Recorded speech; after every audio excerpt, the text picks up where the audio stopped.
Hi mga kaibon! Welcome back po sa channel natin, Ibon at Iba Pa. Sa mga hindi pa po pala nakasubscribe dyan, subscribe na po kayo. At pakihit na rin po yung notification bell para updated po kayo sa mga video na ina-upload natin every week. At syempre, para updated po kayo sa kaganapan sa mundo ng pagkiibon. At yung FB page pala natin mga kaibon, pakifollow na lang din po. Kasi minsan dun po tayo nagbibigay ng update at pag may mga binibigay tayong ibon, dun na rin po natin ina-announce din mga kaibon. Okay? Ngayong linggo na to mga kaibon, maganda po yung topic natin kasi babalik po tayo sa price list. Magbibigay po tayo ng price list ng mga visual na mga kaibon. Ibig sabihin, hindi split, hindi possible, mga visual na to. At syempre ito po yung mga ibon na pinaghahanap, may mga buying nakaraan. Kaya bibigay natin yung presyo sa inyo mga kaibon. At may nanalo na pala mga kaibon, may nakasagot na. Hindi lang natin mahanap yung nanalo, hinanap natin sa FB yung pangalan niya. At hindi talaga mahanap mga kaibon, kaya i-announce na lang natin mamaya mga kaibon after ng shoutout natin. Okay mga kaibon, syempre bago natin ibigay yung price list na napakaganda mga kaibon, magsa-shoutout muna tayo sa mga kaibon nating walang sawang sumusuporta sa channel natin. Okay mga kaibon, syempre mag-shoutout na po tayo sa mga kaibon nating walang sawang sumusuporta sa channel natin, kasi dahil po sa inyo nagpapatuloy po tayo. Papatuloy po si Ibon at Iba Pa para sa inyo to mga kaibon. Okay, shoutout, definitely shoutout unang-una sa PPSM Birds Incorporated. Paabang-abang to mga kaibon, sana matupad na to at magawa na lahat ng requirements nito mga kaibon. Kay Kaibon Sir Dicky Lennon, ingat po kayo dyan. Kay Kaibon DPJ Mini Avery, salamat sa pagtiwala sir sa pag-avail ng ibon sa atin. Kay kapatid na Aldrin Martinez, kay Kaibon Dan Katian, kay Auntie Pauline Avery, big time breeder ng Quezon City. Kay Kaibon Silverio Magbanwa, condolences po pala sir, kaya niyo po yan, dasal lang po. Kay Kaibon Angelo Villena ng Cabanatuan, Louis Rojo, Red Sacros ng Navotas, Angeline Dicinelia, Lotgardo Matic ng Novaliches, Noah Elisha Avery, Evangelista Avery Reo Mendoza, ito yung solid supporter natin. Jai Death Ibunan ng Tagig, kay Rex Pamintuan, Michael Basibas, William Garcia, Romel Austria, Master Fuka Zaku, kay KJ Mini Avery ng Samar, Pops Nards, Eli Sarmiento ng Pampanga, Kuya Joms TV, Mithi Mini Avery, Leo Lunaria Mini Avery, at ng admin ng mga mag-ibon ng Mikawayan, mga taga Bulacan din to. God bless po sa inyo dyan. Cheryl Lapu-Lapu, Lloyd Aldrex Lunaria, at kay Luis Lane Fernandez. Ito yung mga solid supporter natin. Maraming salamat po sa suporta nyo mga kaibon. Okay mga kaibon, syempre ngayon i-discuss na natin yung napakagandang topic natin, yung price list ng mga malulupit na ibon na syempre pinaghahanap pa rin ngayon, at kung nakaraan actually may buying po mga ibon na to. Okay, pero syempre bago natin i-discuss yung price list na yan, i-announce na natin po kung sino yung nanalo. Ang nanalo po, yung sa tanong natin nakaraan is si Edward Anthony Vasquez 7707, yun po yung username niya. Actually Dadas Habis, siya rin po to, kasi same po yung sagot nila. Babasahin ko po yung sagot ni kaibon natin para marinig din po ng lahat. Ito po yung sagot niya, babasahin natin. Ito din po idol, 4 na taon na ang nakaraan. Ang sinasabing presyo para sa ibon na iyon ay $25,000 o 1.27 million pesos.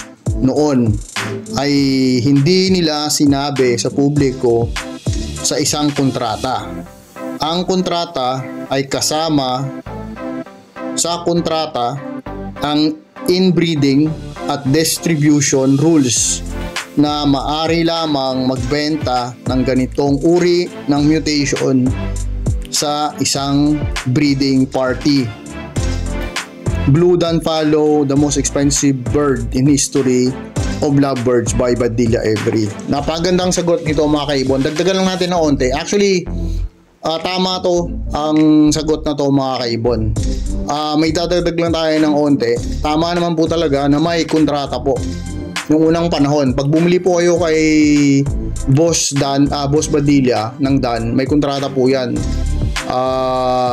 Na pag may mga visual kayo, sa kanila po ang bagsak niyan. Ibig sabihin, hindi na po kayo maghahanap ng buyer pa, sila na po mismo ang bibili ng Dunfallow na visual nyo. Kaya napanatili po yung presyo ng Dunfallow kasi po sila ni Boss Badilla is may mga contact po yan, may mga naghahanap sa kanila na sinusuklayan talaga nila ng Dunfallow. At nauna tayo Pilipinas, kaya sobrang sumikat yung Dunfallow noong unang panahon, kaya umabot ng ganun kalaking presyo nun. Kaya si boss yung nanalo kasi yung sagot niya, tama ang sagot niya. Hindi man talagang tugmang-tugma sa sagot natin, pero tama ang sagot niya.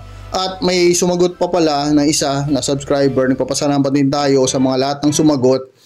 Halos lahat ng mga sagot nyo po, na-appreciate natin. Tama rin po lahat ng sagot nyo, pero may specific lang tayo po na hinahanap. Yun po yung kontrata, at galing kay Badilla po yung kontrata na yun mga kaibon. Okay? Special announcement lang sa nagsumagot din kay Gonzales Carlos 5865. Maganda rin po yung sagot nito.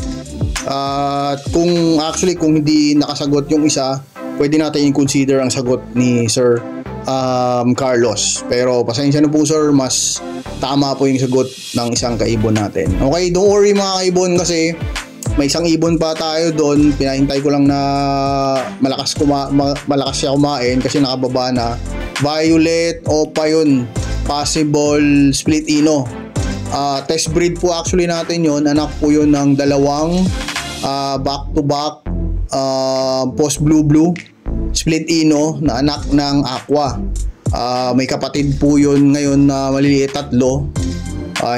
Actually yung Violet Opa na yon na ipamimigay na rin natin, hinintay lang natin lumakas. May kapatid yun na red eye, namatay lang. 3 sila, namatay yung 2, tapos siya lang yung nabuhay. Ngayon sa second clutch ng parents niya, 3 yung nabuhay pero walang red eye.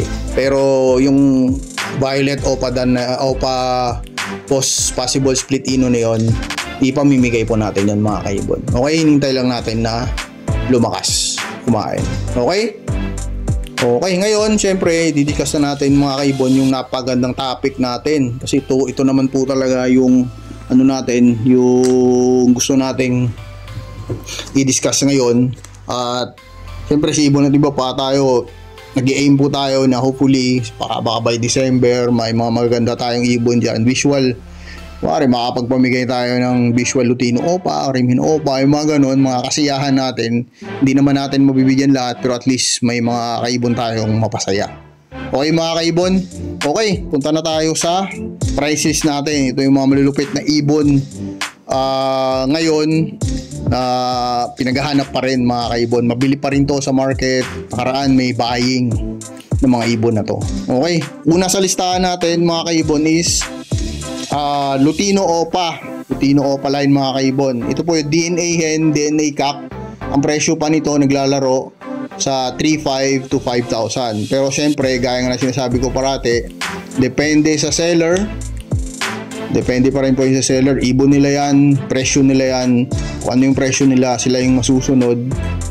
Okay mga kaibon, depende sa edad ng ibon, depende sa quality ng ibon. Pero dyan yung naglalaro mga kaibon, 3,500 to 5,000 pesos. Kasing buying nito nakaraan, nasa 2,500 pa 1,800 to 2,500 pa yung buying yan. Kaya pwede pang ibenta 3,500 to 5,000 kasi may DNA. Okay, sunod, syempre, ang pinaka in demand ngayon, grabing naghahanap nito, Crimino Opa line. Ang presyo ng Crimino Opa line, DNA hen at DNA cock, depende sa quality ng ibon, depende sa edad ng ibon. Lalaro pa rin yan mga kaibon sa 5,000 to 9,000 kasi in demand. Sa Cebu, medyo mataas pabintahan nito, na 12 to 15 pabintahan nito sa Cebu mga kaibon.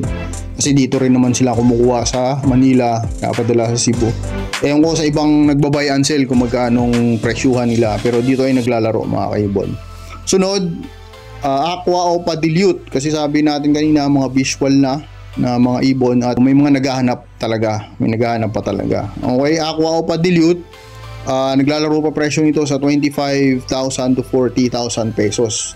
DNA hen at DNA cock. Napaka-importante po ng DNA mga kaibon kasi dito natin masisigurado yung gender ng ibon. Kung walang DNA, sex link, okay din kasi napaka-reliable din ng sex link. Pero aside from that, mga kapa-kapa, medyo hindi yan 100% sure mga kaibon. Kahit nga yung DNA minsan, pagka nagkamali yung lab, nagkakamali din nga po eh. Kaya importante talaga makasigurado tayo sa gender ng ibon. Okay? Susunod, syempre, yung Aqua Opa Ino. Ito, may buying nito nakaraan. May naghahanap. Kaso mga pinaghahanap is matured na. Hen at cock. Sakto lang yung presyo. Pero yung presyo nito ngayon, naglalaro pa sa market. 35 to 50k. Mga matured, may nakita ko, nakakuha pa, nabenta pa 70k eh, yung Aqua Opa Ino na cock. Kaya, pero average lang natin 35 to 50k ang Aqua Opa Ino mga kaibon. Okay, susunod yung pang-apat is Aqua Opa Dan, kasi ito grabe sikat din to ngayon, daming naghahanap at kasi syempre napakagandang ibon din naman to. Naglalaro ang presyo nito sa 40 to 60k mga kaibon. Okay, DNA na dapat at dapat may quality din na ibon. Okay, susunod is pangatlo natin is Yellow Face Opa. Ito, Yellow Face Opa, nakaraan tumaas ang presyo nito. Biglang tumaas ang presyo nito mga kaibon. Kasi daming naghahanap. Pero ang range nito, naglalaro lang to, depende rin talaga sa seller, 70 to 90k. DNA hen, DNA cock. Tapos, alam ko sa Batangas, pag quality niya talaga, sable yung ulo, malinis. Ang cock nila, pumapalo pa ng 150 dun eh. Kaya, in-average lang natin from sa ibang lugar dito sa Metro Manila at sa mga iba pang mga karatig lugar natin. Lalaro pa rin yan mga kaibon, 70 to 90k mga kaibon. Pero may nakita tayo mas mababa, 60, 65. Pero dyan lang din po yung naglalaro mga kaibon. Okay? Punta na tayo sa number 1 tsaka number 2 natin. Yung number 2 natin, ito, isa pa lang nakita ko, may nakita na bata yung isa nito, parang wala pa. Malupit to mga kaibon. Ito yung nilabas natin nung nakaraan. Yellow Face Opa Ino o Lutino Opa Yellow Face. Ang presyuhan pa nito mga kaibon kasi unting tao pa lang nagpa-project talaga nito. Naglalaro pa pala ito mga kaibon sa 350 to 450k. DNA hen, DNA cock. Ang presyo nito na 300 to 450 at saka yung mga presyo kanina, each yun mga kaibon hindi yun pares, each po yun, isa. Okay? Yun pa yung presyo ng YF Opa Ino ngayon mga kaibon. Okay? At syempre yung number 1 natin is Yellow Face Opa Dan. Yellow Face Opa Dan, napakagandang ibon nito. Diba nung nakaraan may nakapagpalabas na nito, actually YF Opa Yiwing Dan. Ang nabili nga yun, 650 yung bili nga nun kasi cock yun eh.